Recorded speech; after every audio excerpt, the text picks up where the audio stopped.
Touch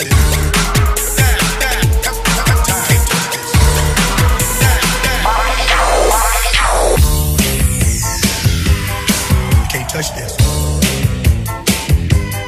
You can't touch this.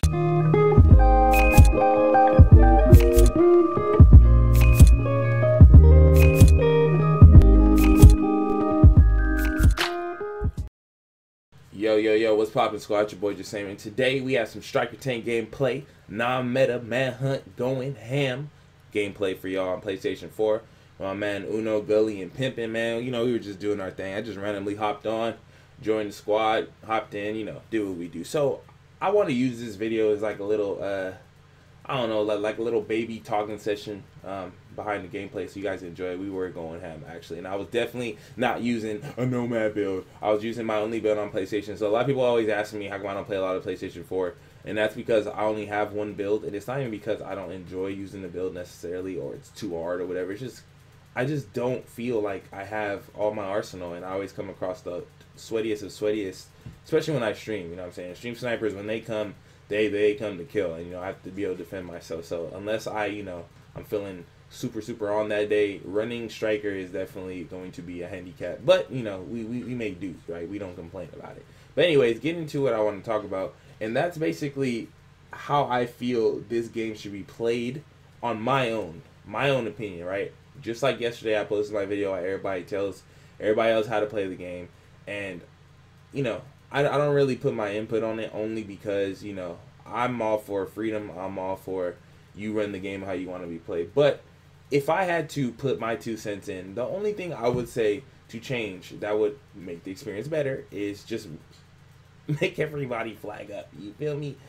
I don't care what build you're running. It's going to be harder if you go against Rogue Police 24/7. And I know everybody is going to say, well, there's nothing wrong with Rogue Police. You don't contradict yourself telling people they have to flag up. No, you don't have to flag up. I'm just saying, for the people who do PvP, who like PvPing, people who are in the DZ to PvP specifically, right? The ones who are there to PvP. I'm not talking about the ones who don't flag up because they don't like PvPing and they only PvP when it's like convenient. I'm talking to the people who know they PvP all the time. If you get a full group in there, just flag up, you feel me? Then people won't complain about whatever build you're running because they're not getting shot by whatever build you're running plus the server's builds.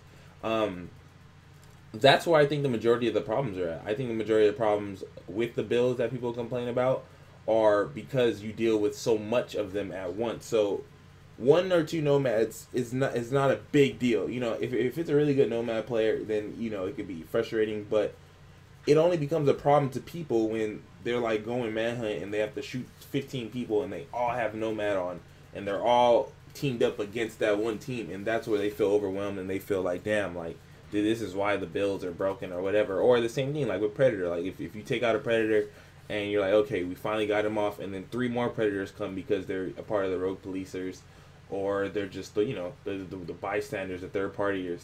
That's when people get to complaining and getting to being frustrated over it. And I feel it. I understand, because definitely you guys, if you watch my channel, you know 99.99% of the time I'm the manhunt team fighting against the server, and I have no problem with it. I mean, that's division. That's how it's always been since my Sticky Bomb days. So that's not new. But in a meta where it's pretty much 2 or 3 dominant builds that can make any team's life hell, regardless of what you're running, I think the only time it's really a problem is when it's overwhelming with Rogue Police. I don't think if you go against a team and it's team versus team, you can really complain about whatever they're running, because there's counters for everything, right? Like if Predator Mark, you put down a Reclaimer box and that Predator is useless. A Nomad, you have somebody burst through them, like a Pred on your team or something, to burst through the procs.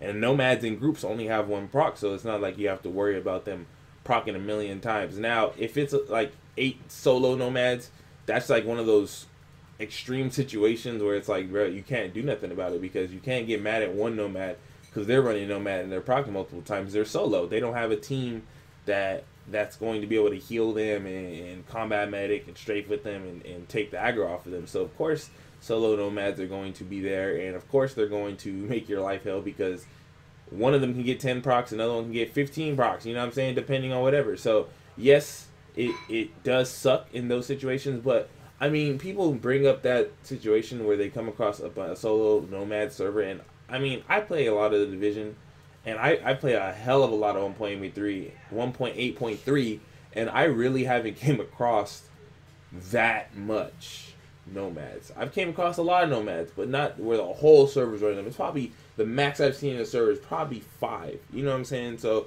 and yes, that's crazy. That's still a lot of players to multi-proc, but it's not to the point where I feel like I can't do what I usually do. Like, it's gonna be way harder. You know what I'm saying? I have to proc multiple people. I've like, especially if they're rushing with a defense and pretty much overwhelms. But that's where your division IQ has to come in, and that's where you adapt. So right here, we were going against every build possible in these runs. We went against nomads. We went against banshees. We went against preds. We went against shields, and none of us had meta builds on. Like, none of us. We didn't have nomads and strikers. The most meta build I think we had at a time for like 2 seconds was a final measure build. After that, it was pretty much it. And you can't really complain about final measure because it's mostly defensive. So, I mean, you can complain about it as much as you complain about a shield, but it's not even like the final measure is really cheesy. You know what I'm saying? Like, I don't see people call for final measure nerfs or anything. So that's not a problem. But as far as like meta, like, this is like 10 minutes of straight gameplay of us using regular builds that are plausible. Like, I have striker on with 4,800 firearms. You feel me? Like, and the people who complain, like, when they come in with their super teams, like, if you can't go through these teams like we are, then that's something on you. You know what I'm saying? Like, I get it, there's still, but there's a lot of fun to be had in the Division when you open your mind and enjoy it. So this is like raw gameplay of us enjoying it, just having fun. Randomly, Uno was streaming, so of course we had a little bit of stream snipers and whatever. So look at nomads. Look at now, as you can see, like just like a little in-game analysis. When I see a nomad person, that's who I focus, because if I can get them out the way and I know that I kill them and they don't have a proc, they're not as confident to push in as they used to. You know what I'm saying? Like, you can see right here, Kill Guy had his nomad up and he keeps coming back, and it's hard to tank him, but as my job, my role was to try to burst that nomad down as much as possible, because every other build that's not nomad can die instantly. It's just, you have to get these nomads out the way. Some people play where they don't focus nomads, and they just let them run around proc free and all this. So you can see right here, look, bro, no matter what build I had on right here, look, it's the rogue police, and like, boom, look at all them people. So moral of the story is, no matter what you do, you're going to come across overwhelming situations. So that's pretty much it. Hope you guys enjoy. I'm going to drop the mini build video right after this. Yeah, it was fun. Striker tank. Pretty good. Pretty fun. For the people who don't want to use Nomad and stuff, this is an option for you. And it definitely works. So I love y'all. Appreciate y'all. Enjoy the build video. Your boy is kind of out.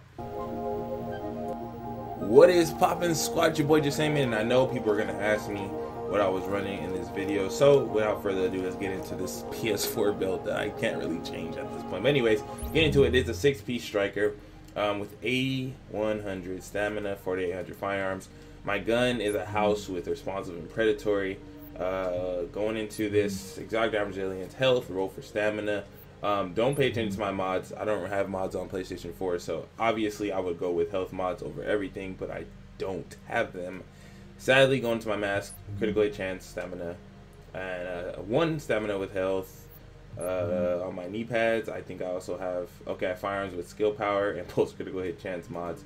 Roll for stamina, roll for health. Everything is pretty much roll for health, because I wanted to take the tankiest version of it, since I don't have the optimal version I would necessarily run. But this is exactly what you saw in the video. So stamina and health.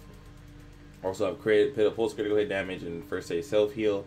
Obviously, for all the performance mods, you want to have all first aid self heal. That would be the best. And right here, roll for health, and obviously as optimized as possible. So I just recently got a showstopper, so I wanted to put a showstopper on, obviously, to get stacks faster. This build, if I'm gonna be honest with you guys, it's definitely harder to use now that 1.8.3 is out and you're going against the nomads and preds and stuff, but it's not horrible. You know what I'm saying? If you can somehow get your stacks up and hold them, the build can be really, really good, especially in team situations. You can put out a lot of burst damage if you're accurate. So if you're a good player, quote-unquote skill player, this is the build for you. If you don't want to worry about nobody having nothing to say about your build, then run this build, because it's definitely not an easy build to run. It's definitely not cheesy in any way, but it does take a lot of discipline. So I would prefer AR, honestly, because my house is horrible on this.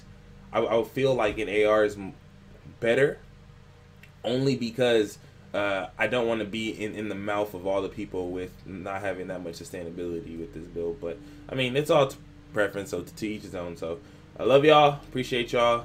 Hope you guys enjoyed the video. This is the striker tank build I use on PlayStation 4. This is the only build I have, only build I will be using. So if you run into me on PlayStation 4, this is what you're going against. So if you kill me, don't be too proud. I'm just playing. I love y'all, appreciate y'all. Leave me a like, leave me a subscribe, leave me a comment. It's been real. Your boy is out.